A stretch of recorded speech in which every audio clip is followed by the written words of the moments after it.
Здравствуйте, друзья! Саламатсыңарбы достор деген сөз болот экен. Жумагүл мой подписчик. Жумагүл менин катталуучум. Подписчик слово мужского рода, ошон үчүн мой подписчик деп атабыз. Айлыгым аз чыгып калды дегенди кандай айтам, ошо жөнүндө тартыңызчы дептир. Бүгүнкү видео ушул катталуучунун комментарийине арналат. Биздин видеонун каналдын аты өзгөрүлдү, КГ менен орус тил деп өзгөртүп койдук, бирок мен баягы эле Гүлайыммын. Өзүм эле алып барып атам пока. Может, кийин башка бирөө алып барат.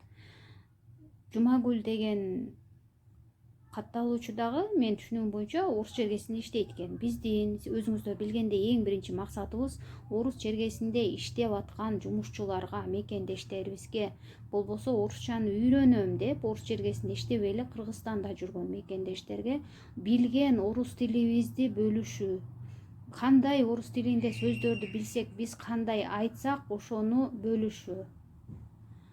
Бизге орус тилдүү адамдардын айткан сөзүн туура түшүнүп, жана аларга кыска, нуска, жөнөкөй, оңой, жалпак тил менен ниетибизди билдирип, алардын берилген суроолоруна, болбосо бизге айтылган сөздөрүнө жооп берүү. Ошол жооп менен чогуу ниетибизди билдирүү, жөнөкөй, оңой, жалпак жол менен.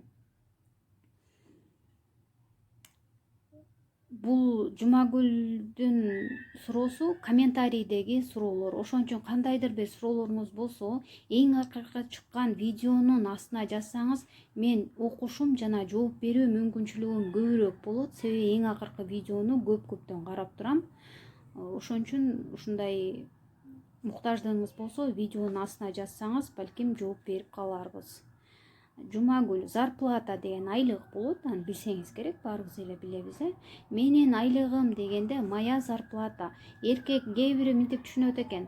Эркектер мой дейт, аялдар мая дейт депчи. Андай эмес. Мой жана мая деген могул айтылып аткан сөзгө байланыштуу болот. Зарплата деген это слово мужского рода, женского рода. Ошон үчүн мая деп айтып атабыз. Эгер бул телевизор болсо, мен бардым, мен аял адаммын. Бул менин телевизорум десем деле, мен деле мой дей берем. Анткени телевизор меники деп атам. Мой телевизор деп. Кийим эмне деген сөз болуп атканда, эмне деген сөз да бул зарплата деген, что деген, Ошон үчүн аял женского рода сөз болгон үчүн аял болсоңуз деле, эркек болсоңуз деле моя зарплата деп эле айта бересиз. Мына Жумагүл айтат, моя зарплата, менин айлыгым. Эмнеге аз чыгып калды деп кантип сурайм дейт. Эмнеге деген почему деген сөз. Почему деп айтабыз орус тилинде. Почему моя зарплата вышла меньше? Аз чыкты. Моя зарплата вышла, женский роддагы сөз да, зарплата вышла меньше, аз чыкты. Эми сиз алдын ала санаган болсоңуз керек, мен мынча айлык алам депчи, мына. Ошол санаганыңызды я считала, мен санагам. Моя зарплата за, мисалы, за месяц. Может, сиз за день аласыз, же за неделю аласыз, за 2 месяца может ал элек болушуңуз мүмкүн да. Ошол кандай убакытта ала элек болсоңуз, канча күндүкүн ала турган болсоңуз, ошону айтасыз мындан кийин. Моя зарплата за баланча дней, же болсо саатка иштеңиз, за баланча часов должна быть мынча рублей. Канча болуш керек? Ошону жазасыз, мынча рублей. Я отработала, мен уже иштеп койгом силерге, иштеп бүтүрүп койгом. Столько-то дней, мынча күн, 30 деп койдум. Балким сиз 5 күн иштегенсиз, балким 45 күн, балким 50 күн иштегенсиз. Я отработала мынча дней. Мен 30 күн иштеп бергем силерге. 30 күн иштеп бердим, уже иштеп өткөрүп койдуңуз деген сөз. Посчитайте еще раз. Пожалуйста дегенди кошуп коюңуз. Мисалы, дагы бир жолу санап көрчү. Суранычы дедиңиз, пожалуйста дегенди. Анан алда эле сизге айтат болуш керек, сеники мынча эле чыгып атат, анча эле чыгып атат депчи. Анан ошондо мисалы мынтип толуктап койсоңуз болот экен. У меня выходит, сиз санасаңыз, мисалы 36 000 сом чыкса, рубль чыкса, у меня выходит 36 тысяч рублей. Мен санасам, мынча сом чыгып атат. Я посчитала деп туруп айтып атасыз да. 30 дней 30 күн иштеген болсоңуз, мисалы 5 күн иштеген болсоңуз 5 дней 20 саат иштегениңиз болсо 20 часов умножаем деген көбөйтсөк деген сөз экен. Көбөйтөбүз деген.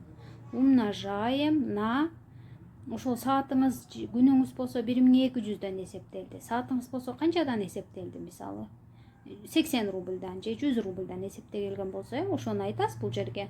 Умножаем на баланча рублей.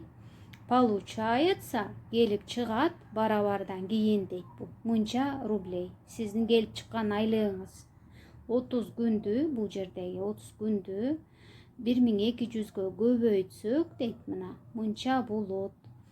Я должна получить, мен алышым керек 36 тысяч рублей. Мисалы, мынча алышым керек деген сөз болот экен. Эгер дагы сиздин оюңуздагы кандайдыр бир сурооңузга, ошо айлыгыңызга байланыштуу сөздү тактай албай атсаңыз, ошону комментарийдин астына жазып койсоңуз, мен комментарийден дагы жооп бергенге аракет кылам. Азыр болсо, өткөндө сабактар биринчи башталып атканда предлог деп үйрөнгөнбүз. В, на, из-за, около, рядом деген сөздөр, сөздүн жанындагы өзүнчө жазылып турган в, о деген сөздөр предлог деп саналат дегенбиз. Ошону бир сыйра кайталап коелу. Аса сидит на цветке. Ары гүлдүн үстүндө отурат. Конуп алыптыр гүлгө. На цветке. Дамира, что в коробке? Дамира, коробканын ичинде эмне бар? В коробке. Ичинде. Женщина и мужчина сидят, отурушат на скамейке. Скамейканын үстүндө отурат да булар, ошон үчүн на дейт экенбиз. Товары стоят на полке. Полкада турат товарлар. Эгер жаткан болсо, лежат на полке. Картины висят на стене. Илинип турат. Дуалдын үстүндө илинип турган үчүн на стене. Книги лежат друг на друге. Биринин үстүндө бири жатат. Китептер лежат. На книге стоит кружка. Китептин үстүндө кружка турат. На ветке сидит птичка. Үстүндө отурат, сидит. В книге написано. Китептин ичинде жазылган. Цветок лежит на книге. Китептин үстүндө жатат. Гүл.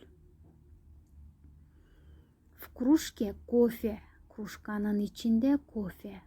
Ручка лежит на блокноте. Блокноттун үстүндө жатат. Блокнот на столе. Блокнот столдун үстүндө. В ящике стоят бутылки. Турушат бутылкалар. Ящиктин ичинде. На столе лежит коробка конфет. Столдун үстүндө на столе лежит, жатат коробка конфет. На столе стоят вазы. Столдун үстүндө вазалар турат. В вазе, вазанын ичинде стоят цветы. Гүлдөр турат вазанын ичинде. Собака в конуре. Уясы, иттин уясын конура деп коет экен. Собака в конуре, уясынын ичинде дейт. В бутылках вода. Бутылканын ичинде суу. Девушка в наушниках. Кичинекей наушник болсо деле, чоң наушник болсо деле, кулагыңызга наушник салып алсаңыз эле, я в наушниках деп айта берет экенсиз. Анын ичине кирип албасаңыз деле, мындай кичине жериңизди каптап атпайбы, кулактарыңызды, ошон үчүн. Женщина в зеленой юбке. Женщина в белой кофте. Женщина пальто чоң болсо деле, женщина в пальто деп кое берет экенбиз. Женщина в красных туфлях деп бутунда атап чекесин деле. Мужчина плавает в бассейне. Бул киши бассейнде сүзүп атат. Мужчина в очках. Мужчина, бул киши очкичен дейт. Мужчина в тигровой шапке. Тигровый шапкачан бул мужчина дейт.